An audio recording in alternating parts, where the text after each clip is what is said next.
चलो यहाँ देखो बोर्ड पे क्या पढ़ने वाले हैं, मैकेनिज्म ऑफ डीएनए रेप्लिकेशन। यानी डीएनए रेप्लिकेशन क्या होता है, यानी डीएनए से डीएनए बनने की प्रोसेस को डीएनए रेप्लिकेशन कहा जाता है। तो आखिर में डीएनए रेप्लिकेशन होता कैसे है उसको पढ़ना है, मतलब पुराने डीएनए से नए डीएनए बनते कैसे हैं। तो इसके कुछ स्टेप होंगे, तो यहाँ पे एरो देख लिखना, डीएनए रेप्लिकेशन की क्रियाविधि निम्न स्टेप में पूर्ण होती है। लिखो, डीएनए रेप्लिकेशन की क्रियाविधि निम्न स्टेप में कंप्लीट होता है। डीएनए रेप्लिकेशन की क्रियाविधि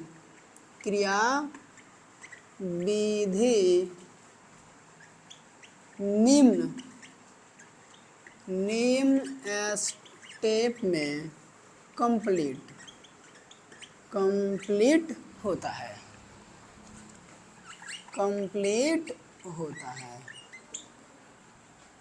स्टेप फर्स्ट में क्या बात है, origin of replication, origin of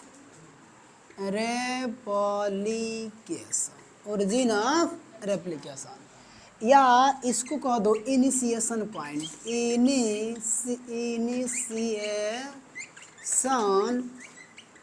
point, या इसी को बोल दो स्टार्टिंग पॉइंट, स्टार्टिंग और यहाँ पे क्या लिखना, पॉइंट।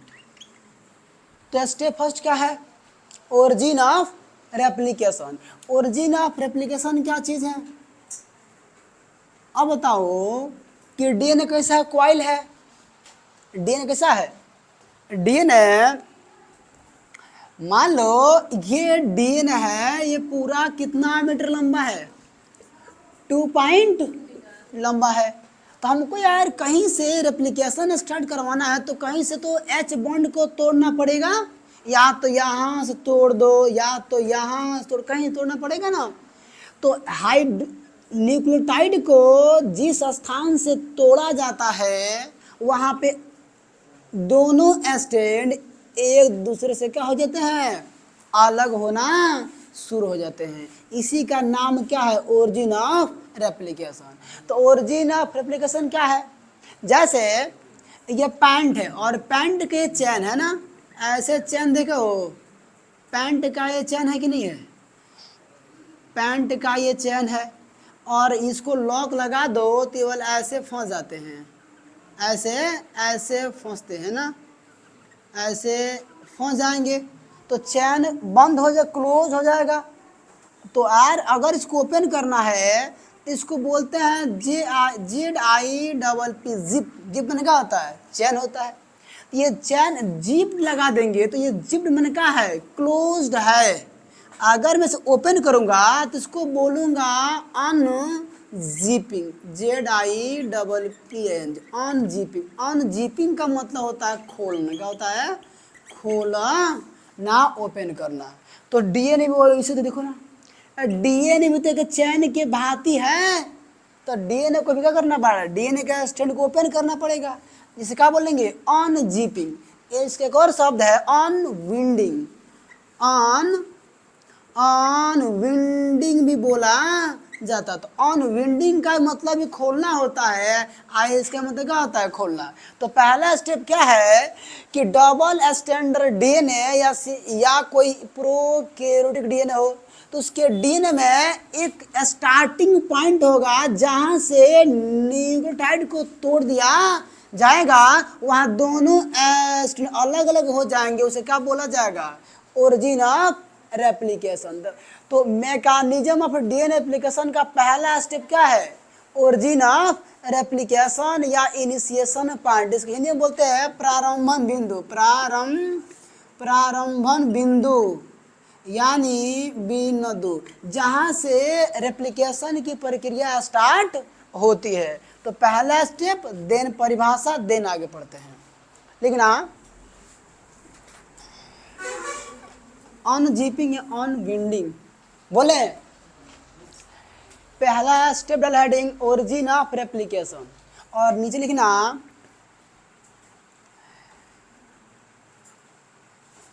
डीएनए स्ट्रैंड का वह इनिशिएशन पॉइंट, इनिशिएशन चाहे स्टार्टिंग पॉइंट लिख दो, वह स्टार्टिंग पॉइंट, वह स्टार्टिंग पॉइंट जहाँ से रेप्लिकेशन की प्रक्रिया, रेप्लिकेशन की प्रक्रिया स्टार्ट होती है, प्रारंभ होती है, उसे ओरिजिन ऑफ रेप्लिकेशन कहा जाता है। उसे ओरिजिन ऑफ रेप्लिकेशन कहा जाता है।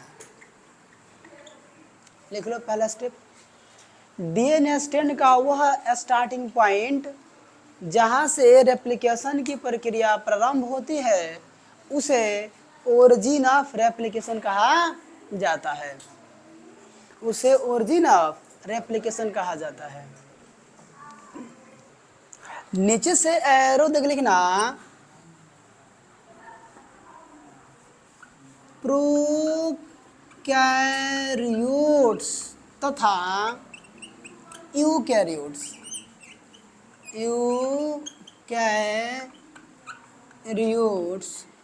दोनों में अलग अलग origin of replication, origin of replication होता है। दोनों में क्या होता है? अलग अलग होता है। प्रोकैरियोट्स तथा यूकैरियोट्स दोनों में अलग अलग ओरिजिन ऑफ रेप्लिकेशन होता है। रब करें, हो गया ओरिजिन ऑफ रेप्लिकेशन।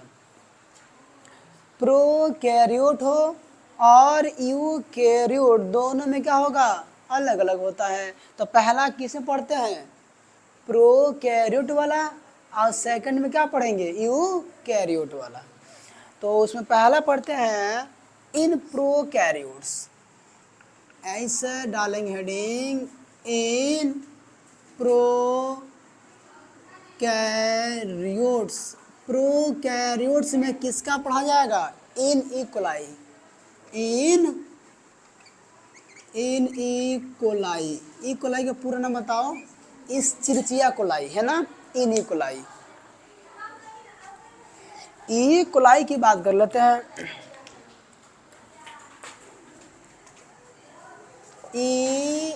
इकोलाई में, इकोलाई के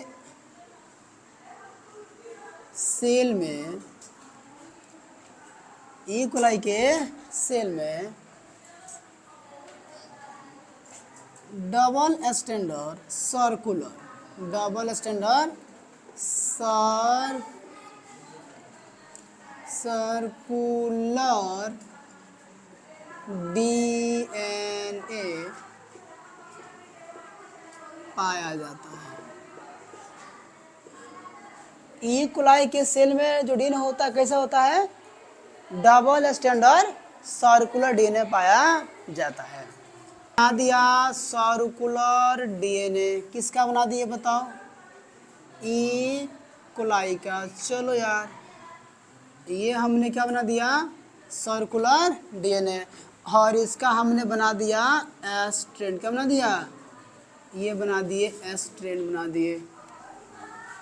अब बताओ इस डीएनए के द्वारा ये क्या है, ई कोलाई डीएनए। इस डीएनए से अगर कोई नया डीएनए बनाना हो तो सबसे पहले क्या चाहिए, कहीं से तो भाई ये बॉन्ड टूटने चाहिए ताकि कुछ उसमें हलचल हो, नया कॉम्बिनेशन बन पाए। तो तो होता क्या है, मान लेते हैं कि यहाँ से ये बॉन्ड ब्रेक हो गया, ये टूट गया, यहाँ से क्या हो गया, ये टूट गया, ये वाला तोड़ दिए, क्या दिक्कत, तोड़ दिए, टूट गया। तो अगला स्टेप देखना कि ऐसे तो टूटेगा नहीं, इसको काटना पड़ेगा बॉन्ड को। तो काटना पड़ेगा, कौन काटेगा, एक एंजाइम है उसका नाम है हेलिकेज। नाम क्या है, हेलिकेज। अगर दुनिया के किसी भी शब्द के अंत में क्या लगा हो, क्या लगा हो, एज लगा हो, सब क्या होते हैं, एंजाइम। तो हेलिकेज एंजाइम इस हेलिक्स को क्या करता है, जैसे हेलिक्स को कट कर देगा। तो यहाँ से क्या हो जाएगा, ओपन हो गया। तो मान लो यहाँ कट किया तो इसी का नाम पड़ जाएगा कौन चीज, ओरिजिन ऑफ रेप्लिकेशन। अब इसको ना ई कोलाई में ऐसे ORI लिखा जाता है। शॉर्ट में क्या लिखते हैं, ORI माने ओरिजिन ऑफ रेप्लिकेशन, किसमें, सर्कुलर डीएनए, सर्कुलर डीएनए। तो ई कोलाई में जो ओरिजिन ऑफ रेप्लिकेशन होता है उसको सिंबल देते हैं ORI, और C माने ओरिजिन ऑफ रेप्लिकेशन, और C माने सर्कुलर डीएनए। ई कोलाई अगर सब दिखे कहीं ORIC तो पागल मत, ये क्या है, ये ओरिजिन ऑफ रेप्लिकेशन है, किसमें, सर्कुलर डीएनए में। और कौन करेगा, हेलिकेज एंजाइम। कौन करता है, हेलिकेज एंजाइम, एंजाइम करता है। अब देखो क्या होगा, अब यहाँ से ये बना दिया हमने, ये ई कोलाई का डबल स्टैंडर्ड सर्कुलर डीएनए था, तो चलो डबल स्टैंडर्ड सर्कुलर डीएनए बना लिए। और ऐसे बना लेते हैं, ऐसे,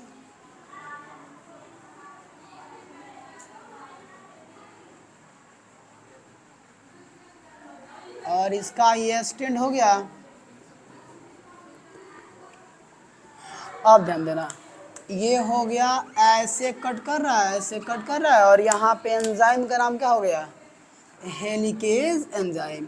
इसका नाम हमने क्या रख दिया, हेलिकेज। अब हमेशा ना हेलिकेज एंजाइम इसी कलर से बनाएंगे जब तक कि रेप्लिकेशन खत्म न हो जाए। कलर जिसके लगा देंगे ना वैसे आसान रहेगा, नाम लिखने की जरूरत नहीं पड़ेगी, है ना।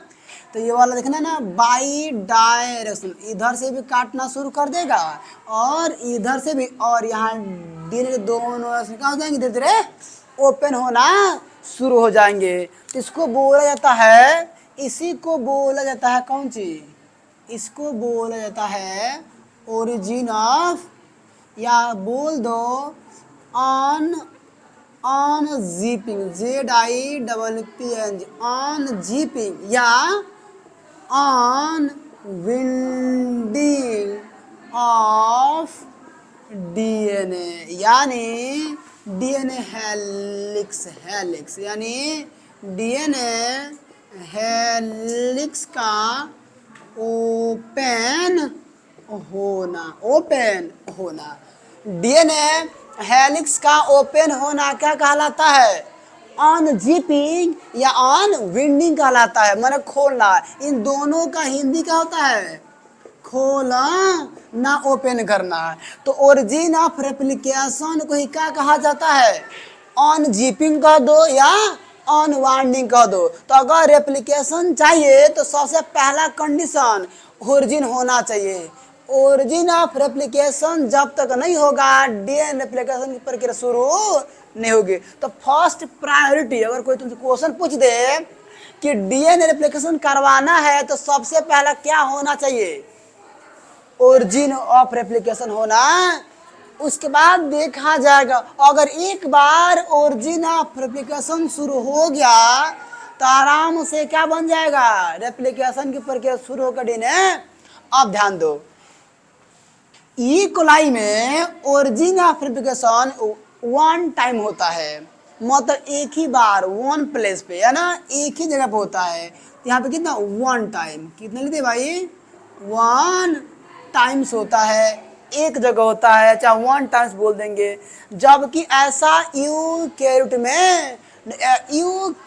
में से उल्टा है, बहुत सारे ओरिजिन ऑफ रेप्लिकेशन मिलते हैं, जबकि प्रोकैरियोट्स में केवल एक गो रहता है ओरिजिन ऑफ रेप्लिकेशन। तो प्रोकैरियोट में नंबर अगर कोई पूछ दे, क्या पूछ दे, नंबर ऑफ ओरिजिन ORI 80, तो कितने होते हैं, अबे कितने होते हैं, एक होते हैं। लौकता कहाँ है, ये वाला, यही पूरा एरिया क्या कहलाएगा, ओरिजिन ऑफ रेप्लिकेशन बोल दो, ऑन जिपिंग बोल दो या ऑन विंडिंग बोल दो। इन दोनों का मतलब डीएनए हेलिक्स को ओपन करना होता है। आ गया समझ में, बना लो जल्दी से। अब कौन करेगा, हेलिकेज एंजाइम बन जाएगा। लाओ ना चूड़ी रख के बना लो, बन जाएगा। हाँ दोनों खूब मस्त उतारो, ऐसे चाहे काम करो। हाँ ठीक है, 5 से 3 और 3 से 5। अब ये सारे हमने क्या बना दिया, डीएनए हेलिक्स। ये क्या बना दिए, डीएनए हेलिक्स बना दिए। अब देखो हेलिकेज एंजाइम क्या करेगा, डीएनए हेलिक्स को कट करेगा।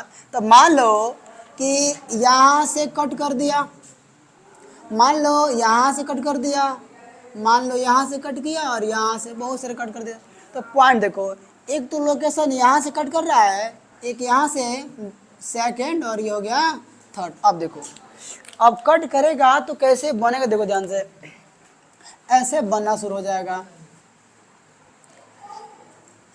ये हो गया,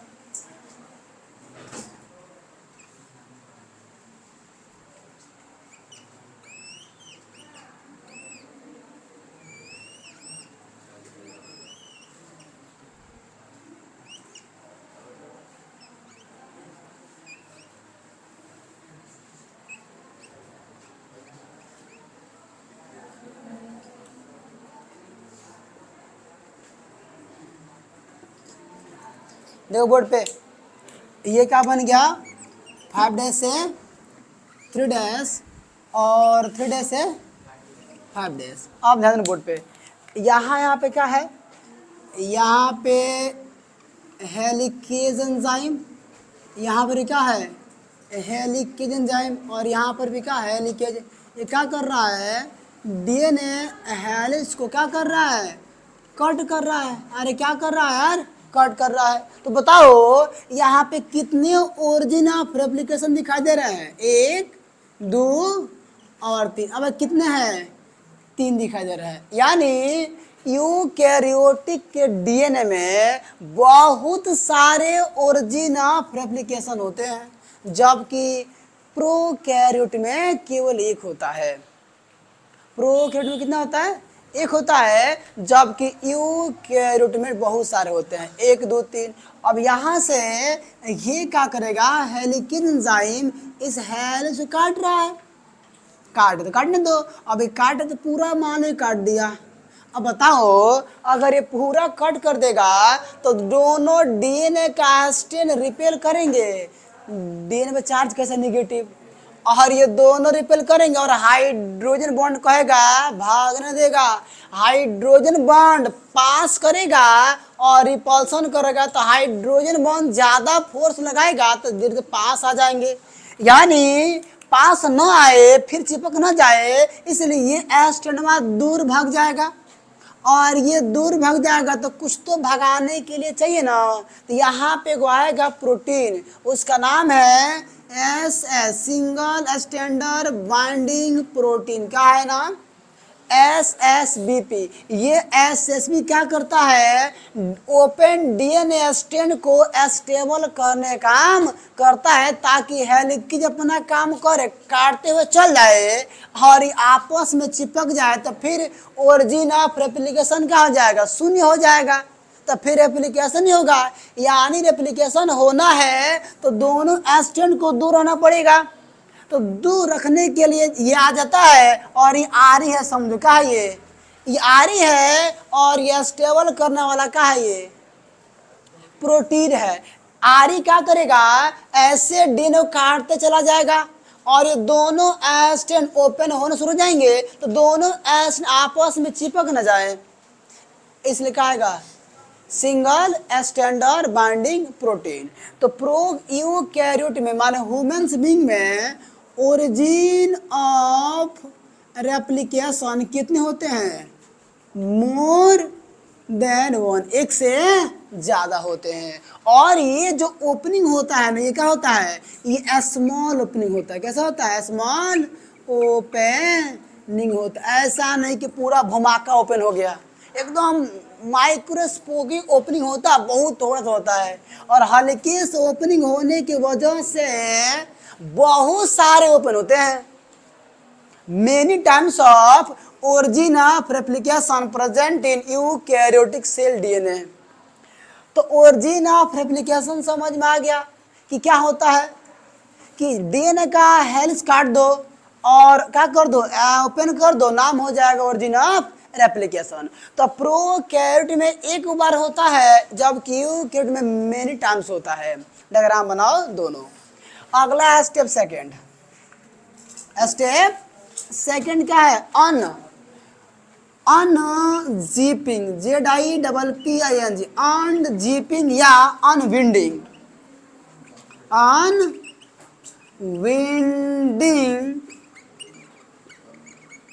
of DNA helix, DNA helix.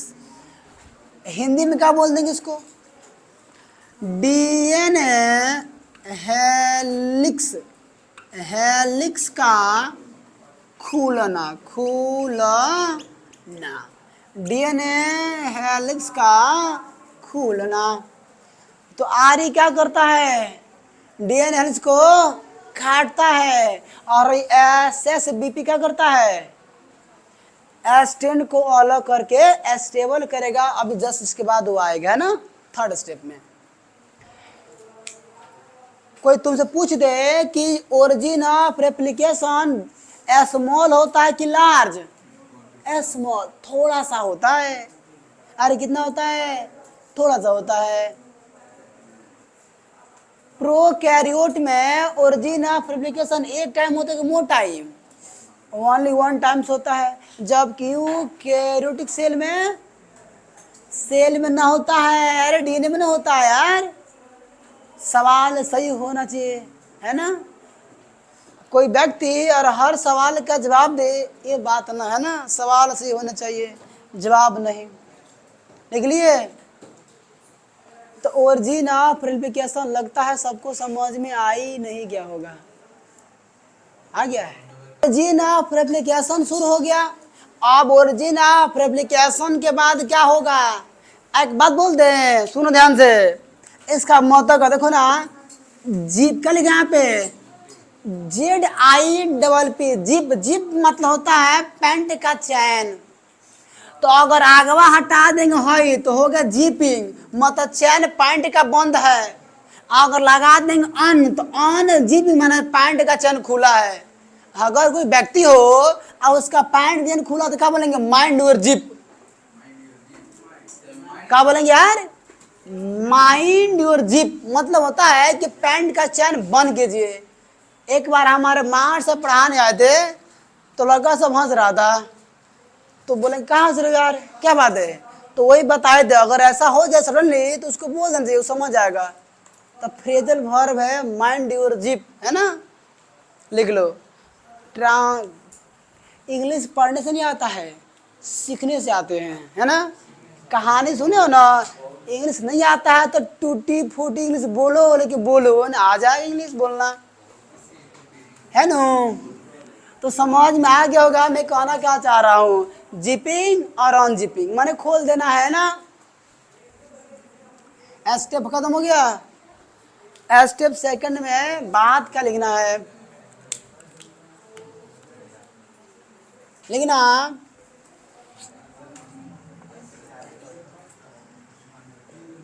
DNA helix, अच्छा है काम कर ली ओरिजिन ऑफ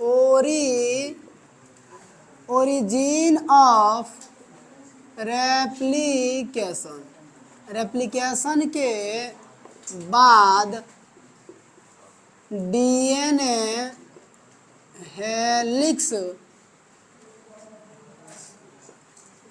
ओपन होने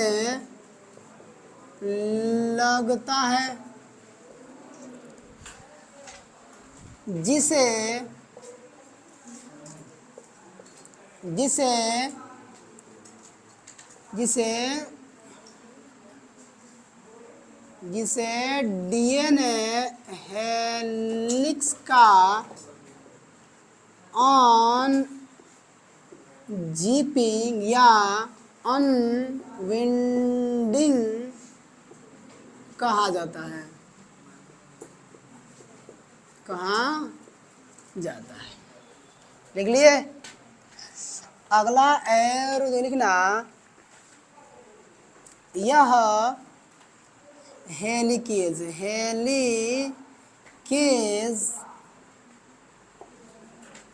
एंजाइम के द्वारा होता है। हेलिकेज एंजाइम क्या होता है? वह एंजाइम जो डीएनए हेलिक्स को क्या कर दे, कट कर दे, उसका नाम क्या पड़ जाए? Helicase enzyme. Step second rough करने वाले हैं।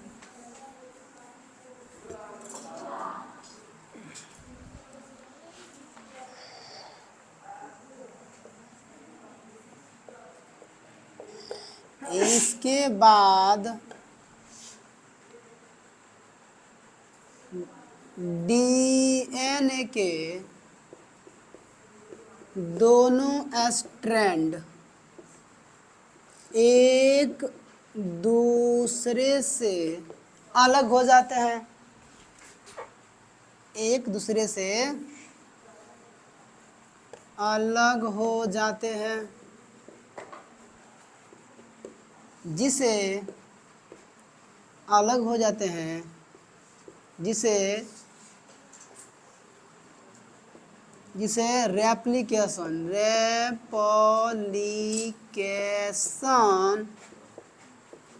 फॉर्क कहा जाता है, कहा जाता है। रेप्लिकेशन फॉर्क ये जो है ना, रेप्लिकेशन फॉर्क इम्पोर्टेंट है। क्या होता है जिसे क्या कहते हैं? रेप्लिकेशन फॉर्क कहा जाता है। हो गया? ऊपर हो गया। देखो लिखा है ओरिजिन ऑफ रेप्लिकेशन के बाद डीएनए हेलिक्स ओपन होने लगता है, इसे डीएनए हेलिक्स का अनजिपिंग या अनवाइंडिंग कहा जाता है। यह हेलिकेज एंजाइम के द्वारा होता है, यानी हेलिकेज एंजाइम डीएनए हेलिक्स का कट करेगा और डीएनए ओपन हो जाएंगे। इसके बाद डीएनए के दोनों स्ट्रैंड एक दूसरे से अलग हो जाते हैं, जिसे रेप्लिकेशन फॉर्क कहा जाता है। हो गया? अबे हुआ कि नहीं हुआ? अब देखो बोर्ड पे, अब देखना, ये डीएनए बनाते हैं ऐसे, ये था ऐसे था,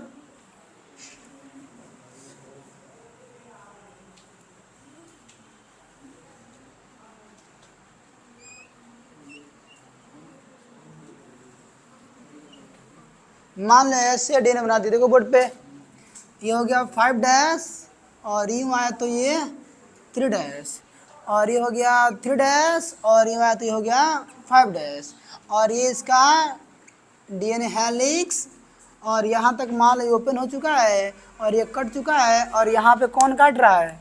और ये कटा हुआ भाग यानी टूटा हुआ हाइड्रोजन बॉन्ड यानी डीएनए हेलिक्स टूटा हुआ, और यहाँ पे इसके आगवा क्या है? Helicase enzyme. क्या है? हेलिकेज एंजाइम है। अब देखो हेलिकेज एंजाइम आ गया, काटना शुरू करेगा, हेलिक्स को, और ये दोनों, ये वाला इधर जाना शुरू कर देगा और ये वाला इधर, तो धीरे धीरे डीएनए के दोनों एस्टेंड क्या होंगे, एक दूसरे से अलग हो जाएंगे। तो अलग हो जाएंगे तो फिर तुम अलग बना लो, क्या कर दो, अलग बनाओगे तो कुछ ऐसे दिखना शुरू हो जाएगा, ऐसे। ध्यान दो बोर्ड पे, लिखने से अच्छा है ना, समझ लो। ऐसे बन जाएंगे, ऐसे देखना ध्यान से, ऐसे दिखना शुरू हो जाएगा। और ये वाला स्टैंड हमने बना दिए। और यहाँ देखना, ये हो गया 5 डैश, यूं यूं यूं आया तो ये हो गया 3 डैश, और ये हो जाएगा 3 डैश, और ये हो जाएगा 5 डैश। और ये कटा हुआ डीएनए हेलिक्स, क्या हुआ, कटा हुआ डीएनए हेलिक्स। और काट कौन रहा है, हेलिकेज एंजाइम, हेलिकेज एंजाइम। तो ये हरा वाला क्या है, हेलिकेज एंजाइम। अब ध्यान दो बोर्ड पे, हेलिकेज एंजाइम डीएनए के हेलिक्स को काटते काटते, ये आरी है, आरी काटते काटते आगे जा रहा है, और डीएनए के दोनों स्ट्रैंड एक दूसरे से क्या होते हैं, अलग हो रहा है। इसी को बोलते हैं ऑन जीपिंग या ऑन वाइंडिंग। पैंट का चेन आरी, आई वाला मान लो पकड़ने वाला है, ऐसे ऐसे यहाँ से करेंगे तो खुल रहा है ना, तो अगर ऐसे करेंगे तो हो जाएगा जीपिंग, ऐसे की तो हो जाएगा ऑन जीपिंग। समझ में आ गया, तो ये ऑन जीपिंग करवा जा रहा है, माने पैंट का चेन खोला जा रहा है। अबे समझ में आ गया, तो ऑन जीपिंग क्या है, डीएनए हेलिक्स का ओपन होना। तो कौन करेगा, अरे कौन करेगा, डीएनए हेलिकेज एंजाइम करेगा, और इस हेलिकेज एंजाइम काटेगा, और ये दोनों कहाँ जाएंगे, अलग अलग। आज जैसे अलग अलग होंगे ना, ऐसा लगता है कि कोई लड़की फ्रॉक पहनी है, देखो इसको थोड़ा ऊपर कर दो तो फ्रॉक है ना, फ्रॉक। तो कौन है, रेप्लिकेशन की तरह बना है, इसलिए इसका नाम क्या पड़ गया, इसी को बोला जाता है रेप्लिकेशन फॉर। क्या बोला जाता है, रेप्लिकेशन फॉर, जो तुम्हारे निगाहों में दिख रहा है। ऐसे फ्रॉक है ना, फॉर फॉर फ्रॉक, तो क्या ऐसा दिखाई दे रहा है, अगर मैं ऐसा इसको बना दूं, देख लो तो हो गया ना फ्रॉक। तो क्या ऐसे दिखता है, फ्रॉक जैसा दिखता है, इसलिए इसका नाम क्या पड़ गया, रेप्लिकेशन फॉर। तो रेप्लिकेशन फॉर क्या है, जब पैंट का चेन ओपन हो जाए तो दोनों दूर दूर हो जाएगा, तो फ्रॉक जैसा दिखेगा, नाम क्या पड़ जाएगा, रेप्लिकेशन फॉर। तो ऑन जीपिंग के दौरान क्या बनता है, रेप्लिकेशन फॉर्क। अगर डीएनए के दोनों स्ट्रैंड जब अलग अलग हो जाते हैं तो एक फॉर्क लाइक स्ट्रक्चर बनता है। डीएनए के दोनों अलग अलग हो जाएंगे तो एक फॉर्क लाइक स्ट्रक्चर बनता है, इसे क्या बोलते हैं, रेप्लिकेशन फॉर्क बोला जाता है। समझ में आ गया, नो डन करो। तो स्टेप सेकेंड खत्म, स्टेप सेकंड का हो गया, खत्म हो गया। ऊपर का हो गया, थर्ड में कौन सा प्रोटीन यूज करना पड़ेगा, सिंगल स्टैंडर्ड बाइंडिंग प्रोटीन का प्रयोग करना पड़ेगा। पूछो क्यों करना पड़ेगा, ताकि बना रेप्लिकेशन फ्रॉक स्टेबल रहे, ना तो हाई आरी काटते काटते आगे जाएगा, हाई पिछवा से चिपक जाएगा, तो ओरिजिन ऑफ रेप्लिकेशन बंद हो जाएगा, तो डीएनए रेप्लिकेशन होगा। इसलिए इन दोनों स्टैंड को स्टेबल रखना है, अलग अलग रखना है पकड़ के, इसको धागा से पकड़ के इधर बांध दो, आइस को इधर बांध दो, तो क्या बन जाएगा, स्टेबल हो जाएगा। वो कौन काम करेगा, सिंगल स्टैंडर्ड बाइंडिंग प्रोटीन करता है।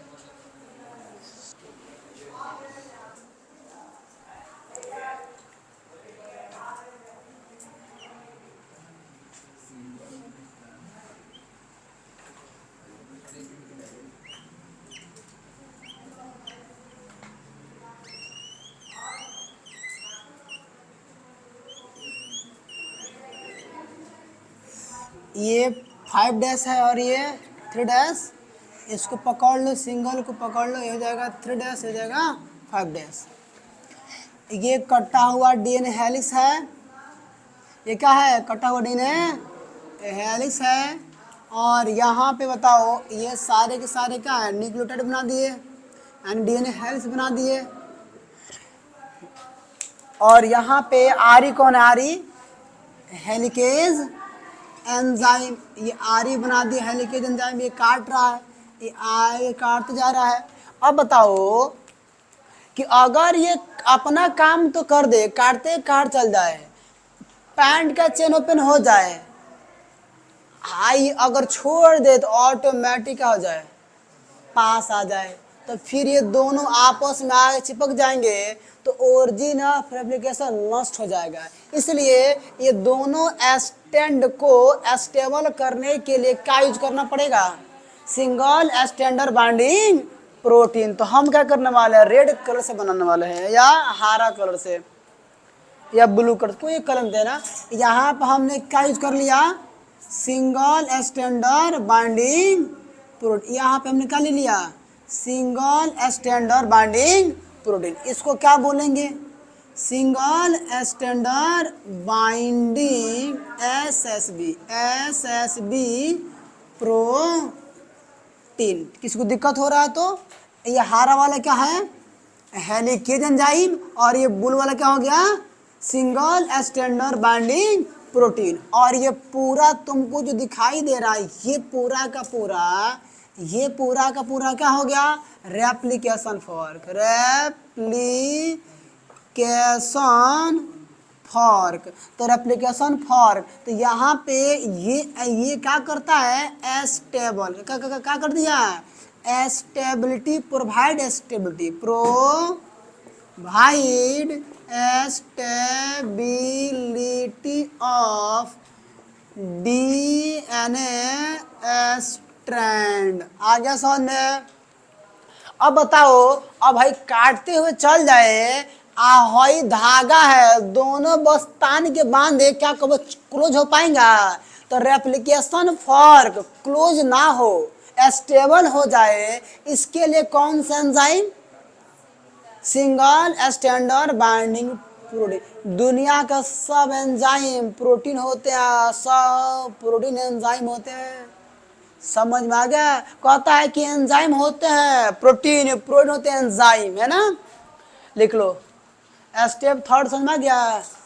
ये मैं रफ करूँ ना, समझ में आ रहा है, खाली छापी रहे हो, हैं आ रहा समझ में, नहीं आ रहा है। हाँ, जो स्लो लिखता है उसका तो मुंडी घूम गया होगा कि सोच रहे समझे कि छापे है ना, कोई दिक्कत नहीं। यहाँ देखो, the provide stability of DNA standard है, DNA stand, single standard binding protein, replication fork, replication fork को स्टेबल कर देता है, खत्म हो गया थर्ड स्टेप। किसी बात, रुमाल दो, यहाँ देखो। अब एक काम करते हैं, देखो बोर्ड पे, इसको ना बचपन में हम रसोई से ऐसे कर लेंगे ना, ऐसे कर लेंगे। अबे रुको, कर लेंगे ना, पूरा कर रहे हैं, देखो देखो देखो देखो, हो रहा है देखो, अरे और हो जाए यार। इसको ना रोल करो, रोल कर दो, एकदम रोल कर दो। अब देखो, अब ये क्या होगा बताओ, अब ये इसको रोल कर दो, अब देखो बंध गया आपस में, देखो बन गया डीएनए। डीएनए क्या होता है, क्वाइल, दोनों डीएनए के एस्टेंड ऐसे ही तो क्वाइल होते हैं, ऐसे ही तो होते हैं। अब बताओ, हम क्या कर रहे हैं कि यहाँ हेलिकेज एंजाइम में काट रहा है, तो अगर हेलिकेज एंजाइम फास्ट काम करे, इसका मतलब कि डीएनए के सुपर क्वाइलिंग को अनक्वाइल करना पड़ेगा, एम आई राइट, यानी इसके एक स्टैंड को काटना पड़ेगा ताकि ऐसे खुल जाए, ऐसे धागा को ऐंठ देना है और किसी एक जगह काट देना, वो ओपन हो जाता है। यानी डीएनए क्या है, आपस में एकदम यार ये सुपर क्वाइलिंग है। इसको क्या करना है, अनक्वाइल। इसको पकड़ो ना, थोड़ा सा इसको पकड़ो, ऐसे करते हैं ना, देखो इसको पकड़ के पहले क्वाइल करते हैं, ये पूरा हो गया, ध्यान दो, हो रहा क्वाइल। अब देखो पूरा कर दिए क्वाइल। अब देखो इसको ना ऐसा करेंगे, आप ध्यान देना बोर्ड पे, ऐसे हो क्वाइल, देखो अब होगा कि नहीं डीएनए। अब ये डीएनए ऐसे क्वाइल है, हम चाहते हैं आप देखना, और यहाँ पे हुआ है ओरिजिन ऑफ रेप्लिकेशन, यहाँ हेलिकेज एंजाइम है, अब काट रहा है, तो भाई हेलिकेज एंजाइम को ज्यादा परेशानी होगी ना काटने में, ये तो क्वाइल है, इसको बोलते हैं सुपर क्वाइलिंग ऑफ डीएनए। तो हम चाहते क्या है, अगर मैं क्या करूं, अगर डीएनए के एक स्ट्रैंड को यहाँ से कट कर दूं तो भाई ये सब ढीला और ढीला हो जाएंगे, ढीला ढाला, यानी क्वाइल को करना ऑन क्वाइल। तो क्या करता है ये एंजाइम टोपो आइसोमरेज एंजाइम डीएनए के सुपर क्वाइलिंग को अनक्वाइल करने का काम करता है, ताकि हेलिकेज एंजाइम बहुत तीव्रता से क्या करे, डीएनए हेलिक्स को काटना शुरू कर दे। यानी हेलिकेज एंजाइम के रिएक्टिविटी को बढ़ाने के लिए, यानी जल्दी जल्दी डीएनए काटे उसके हेलिक्स को क्या कर लेना पड़ेगा, टोपोआइसोमरेज एंजाइम। तो समझ में, यानी डीएनए के सुपर क्वाइलिंग को क्या करने वाले हैं, रिलीज करने वाले हैं, ताकि रेप्लिकेशन की प्रक्रिया क्या हो सके, फास्ट हो सके। देखना बोर्ड पे, अब देखो बोर्ड पे, तो तुम हमको बताओ ये रेप्लिकेशन फॉर्क बड़ा मुश्किल से बनाया गया था, ये रेप्लिकेशन फॉर्क हमने बना दिया, अरे मैं बेड बना रहा हूं,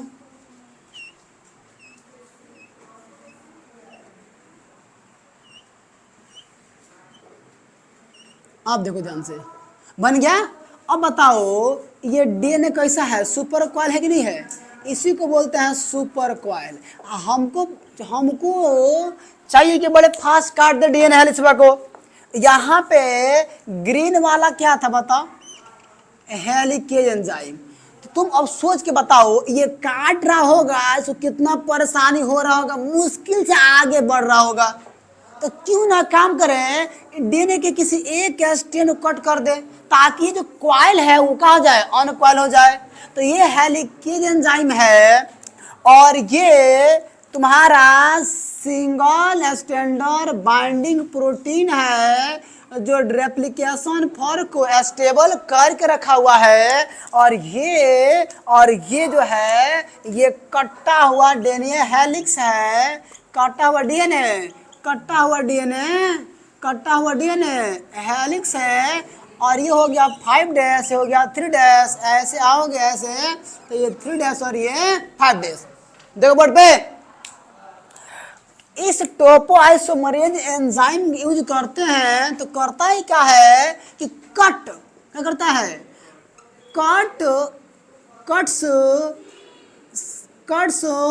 one strand of DNA so release super coiling, release super super coiling of DNA. यानी जो डीएनए बहुत सारा आपस में क्वाइल है, उसको अनक्वाइल करना है, तो डीएनए के किसी एक स्ट्रैंड को काटना पड़ेगा। तो टोपोआइसोमरेज एंजाइम डीएनए के एक स्ट्रैंड को कट करके सुपर क्वाइलिंग को रिलीज कर देता है, अनक्वाइल कर देता है, जिससे हेलिकेज एंजाइम की एक्टिविटी बढ़ जाती है और तीव्रता से डीएनए हेलिक्स को काटना शुरू करता है, ताकि रेप्लिकेशन की प्रक्रिया फास्ट हो सके। समझ में आ गया है? सारी बातें लिखवाया नहीं जा सकता है, कुछ समझना पड़ता है, पेपर में भरते रहेंगे, 4 पन्ने भर देंगे। समझ में आया? तो सुपर क्वाइलिंग को रिलीज करना है तो कौन सा एंजाइम, टोपोआइसोमरेज एंजाइम। ये क्या करता है, किसी डीएनए के एक स्ट्रैंड में काटता है, दोनों को नहीं काटेगा, दोनों काट तो अलग हो जाएगा यार, तो फिर सुपर क्वाइल रिलीज नहीं हो पाएगा। तो एक स्ट्रैंड को कट करता है, cuts one strand of DNA, so माने इसलिए release super coiling of DNA, DNA की सुपर क्वाइलिंग रिलीज हो जाती है और ये वाला एक्टिविटी बढ़ जाता है। आगे समझ में नोट करो, भाषा कुछ नहीं करना है। भाषा में लिखना चाहते लिख दो कौन सी, कि यह एंजाइम डीएनए के एक स्ट्रैंड को कट करता है जिससे डीएनए की सुपर कॉइलिंग रिलीज हो जाती है और अब डीएनए रेप्लिकेशन फास्ट हो जाता है। आगे समझ में, अगर डीएनए रेप्लिकेशन को फास्ट करना है तो सुपर कॉइलिंग को करना पड़ेगा, क्या करना पड़ेगा, रिलीज करना पड़ेगा। स्टेप 4 खत्म हो गया, स्टेप 5। अब बात करते हैं स्टेप 5 की बात करते हैं। ये क्या चीज है, इस एंजाइम का नाम है, इसका बड़ा नाम है डीएनए, का नाम है DNA dependent, DNA dependent RNA polymerase first, नाम क्या इसका, देख लो कितना बड़ा नाम है। या तो खाली लिख दो कौन सी, प्राइमेज लिख दो, या प्राइमेज का बड़ा का नाम क्या है, DNA dependent RNA polymerase first, ठीक है। मतलब वैसा आरएनए पॉलीमरेज एंजाइम जो डीएनए पर क्या करता है, निर्भर होता है, वैसा आरएनए पॉलीमरेज एंजाइम जो क्या है, डीएनए पर निर्भर है, तो नाम क्या पड़ेगा, DNA dependent RNA polymerase first. ये 3 को होता है, फर्स्ट सेकंड थर्ड, आगे बताएंगे। तो स्टेप 5 में क्या करना है, यूज्ड प्राइमरीज एंजाइम, मैं इसको रफ करने वाला हूं। स्टेप 5 हुआ खत्म। ट्रोपोआइसोमेरेज क्या करेगा, किसी डीएनए के एक स्ट्रैंड को कट करेगा जिससे क्या होगा, सुपर कॉइलिंग डीएनए क्या हो जाएगी रिलीज, और एक्टिविटी फास्ट हो जाए किसका, डीएनए रेप्लिकेशन का, किसका, डीएनए रेप्लिकेशन का।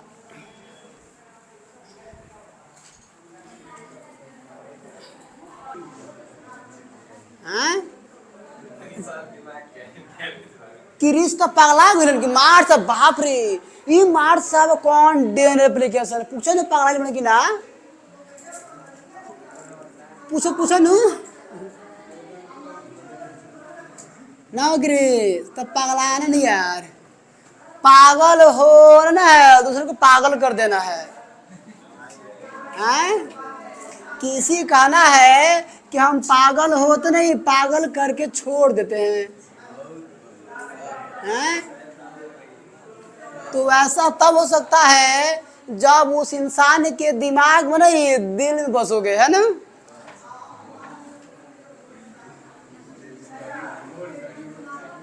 यहाँ देखो बोर्ड पे, ये कटा हुआ हाइड्रोजन बॉन्ड, क्या है ये, एक काम 4 बार हमसे करवा रहा है सब लोग, और ये हो गया 5 डैश, ये हो गया 3 डैश।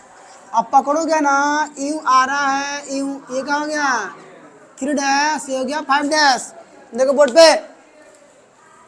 अब क्या होता है, सबको लेबलिंग कर दो। यहाँ पे क्या है बताओ, हेलिकेज एंजाइम क्या है, और यहाँ पे ब्लू वाला क्या था, सिंगल स्टैंडर्ड बाइंडिंग प्रोटीन, ये क्या किया था, डीएनए के स्ट्रैंड को स्टेबल कर दिया था। अब देखो वो, अब क्या होता है कि यह बंदा यहाँ आके जुड़ता है, किस एंड पर, 5 डैश, ये आके यहाँ पे जुड़ गया, और ये होता एकदम छोटा सा, कैसे जुड़ता है, तो 3 डैश से 5 डैश, 3 डैश से 5 डैश, इसी का नाम, इसको क्या बोला जाता है, इसको बोला जाता है आरएनए प्राइमर, आरएनए प्राइमर। तो सवाल पूछता है कि डीएनए रेप्लिकेशन के किस एंड पर आरएनए प्राइमर जुड़ता है, 5 की 3, 5 पर, किस एंड पर, 5 डैश एंड पर, उस एंजाइम के प्रेजेंस में एक छोटा सा आरएनए का टुकड़ा आकर यहाँ जुड़ता है, एटीपी, जीटीपी, CTP, ये सब आगे जुड़ता है ना, यहाँ पे जुड़ता है। अब होता क्या है, आगे जुड़ गया और यहाँ से अब बताओ, अब ये आगे अगर इसको बनाना है स्टैंड, तो भाई यहाँ से क्या यूज करना पड़ेगा, यहाँ आता है DNA ना, DNA third, DNA polymerase, DNA polymerase third enzyme कौन आता है, फर्स्ट वाला क्या बना दिया, RNA प्राइमर, और थर्ड DNA पॉलीमरेज थर्ड क्या करता है, याद करो हमने तुमको बताया था कि क्या करता है, DATP, DGTP, ना ना ना उसकी बात कर लेते हैं, DAMP, DCMP, DCMP, DTMMP, याद आ रहा है, अब deoxy एडेनाइलिक acid, DMP, CMP, UMP, TMP नहीं पढ़ाया गया था, न्यूक्लियोटाइड, ये सारे कार्य मतलब कुछ ना यार, मतलब कौन सी, एडेनिन, ग्वानिन, साइटोसिन, थाइमिन तो है, कुछ नहीं है। ये DNA polymerase enzyme adenine, guanine, cytosine और थाइमिन को यहाँ जोड़ने का काम करता है, और इस प्रकार से यहाँ से धीरे धीरे एस्टिन बनना शुरू हो जाता है, समझना।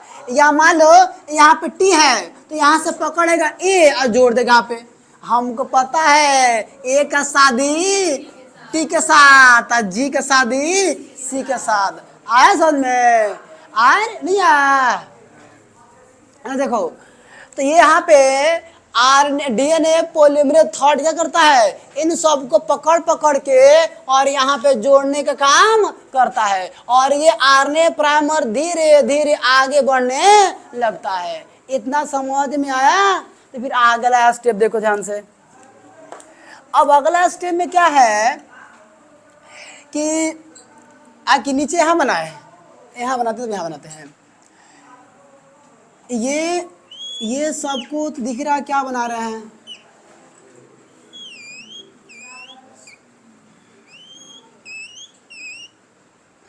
ये बताओ क्या है, 5 डैश और ये है 3 डैश, 5 को पकड़ लो, 5 5 5, ये हो गया 3 डैश, ये हो गया 5 डैश, ये हो गया हेलिक्स, ये बना दिया हेलिक्स, और यहाँ देखना दिस,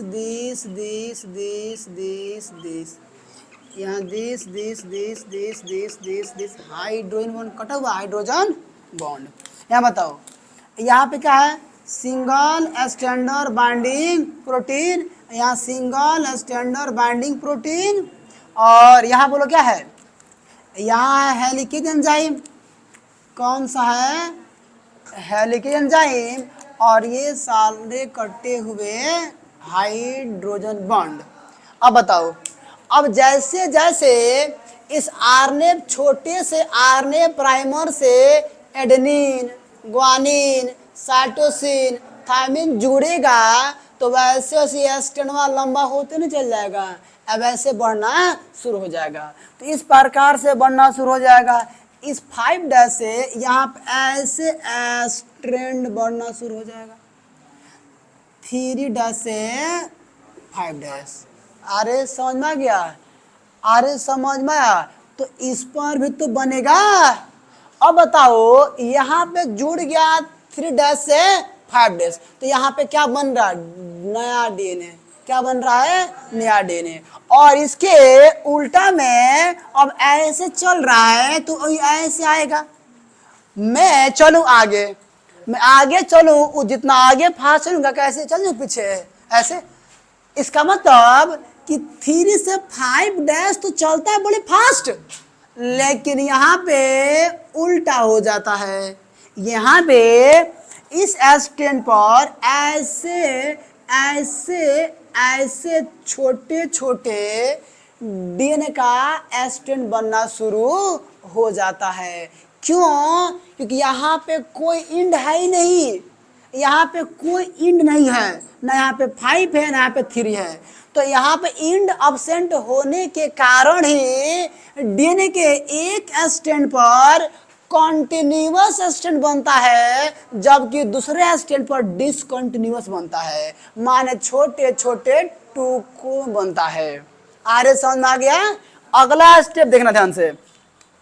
अब अगला स्टेप में यहाँ पे मैं क्या कर रहा हूँ, इसी को बना सकते हैं। हाँ देखो, तो डीएनए का जिस स्ट्रैंड पर कॉन्टिन्यूअस डीएनए बनता है, इस स्ट्रैंड का नाम होता है, इसको बोलते हैं LEAD, लीडिंग। क्या बोलते हैं? लीडिंग स्ट्रैंड बोलते हैं। क्या बोलते हैं? लीडिंग स्ट्रैंड बोलते हैं। लीडिंग स्ट्रैंड पर डीएनए कैसा बन रहा है? कॉन्टिन्यूअस बन रहा है। इसका नाम हो गया कॉन्टिन्यूअस। क्या बन गया? कॉन्टिन्यूअस, कॉन्टिन्यूअस स्ट्रैंड बोल दिए। और उसके उल्टा में क्या होता है? छोटे छोटे टुकड़े बनता है। तो इस स्ट्रैंड का नाम होता है, वो लीडिंग है तो होता है लैगिंग। क्या होता है? लैगिंग, लैगिंग स्ट्रैंड होता है। क्या होता है? वो लीडिंग है और ये लैगिंग है। और लैगिंग स्ट्रैंड पर डीएनए कैसा बन रहा है? डिसकंटिन्यूअस, माना रुक रुक के बन रहा है, तो इसको बोलते हैं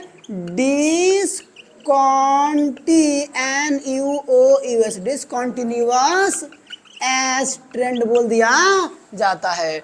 और यहाँ देखना ध्यान से, और ये जो डीएनए का जो छोटा छोटा टुकड़ा बना है, इसको इन छोटे छोटे टुकड़ों कहा जाता है ओकाज़की। क्या बोलते हैं? ओकाज़की फ्रैगमेंट, फ्रैगमेंट बोला जाता है। क्या बोला जाता है? ओकाज़की फ्रैगमेंट बोला जाता है। तो पूछता है बिहार बोर्ड ऑब्जेक्टिव कि ओकाज़की फ्रैगमेंट कहाँ बनता है? तो लैगिंग स्ट्रैंड पर। किस पर कॉन्टिन्यूअस बनता है? लीडिंग स्ट्रैंड पर। तो लीडिंग स्ट्रैंड पर ओकाज़की मिलेगा कि लैगिंग पर मिलेगा? लैगिंग। अब देखो यहाँ लैगिंग, गो माने गाय, गाय पैर रखती है ना, जगह जगह रखती है, तो छोटे छोटे टुकड़े में बनेंगे, ऐसे याद किए हैं। तो हमने क्या खत्म कर लिया? DNA replication. और फिर आगे क्या होगा, ये तुम्हारे सिलेबस में नहीं पढ़ना है, यहाँ से कट गया और एक नया डीएनए बन जाता है। और ये ओकाज़की फ्रैगमेंट फिर लाइगेज के सहायता से, एक फेविकॉल है, उस फेविकॉल का नाम क्या है? DNA ligase. और डीएनए लाइगेज क्या करता है? इस छोटे छोटे डीएनए के स्ट्रैंड को जोड़कर कॉन्टिन्यूअस बना देता है, जिससे ये भी क्या बन जाता है? वो नया डीएनए बन जाता है। आगे समझ में आ गया? तो यहाँ हो गया ये एप्लीकेशन खत्म।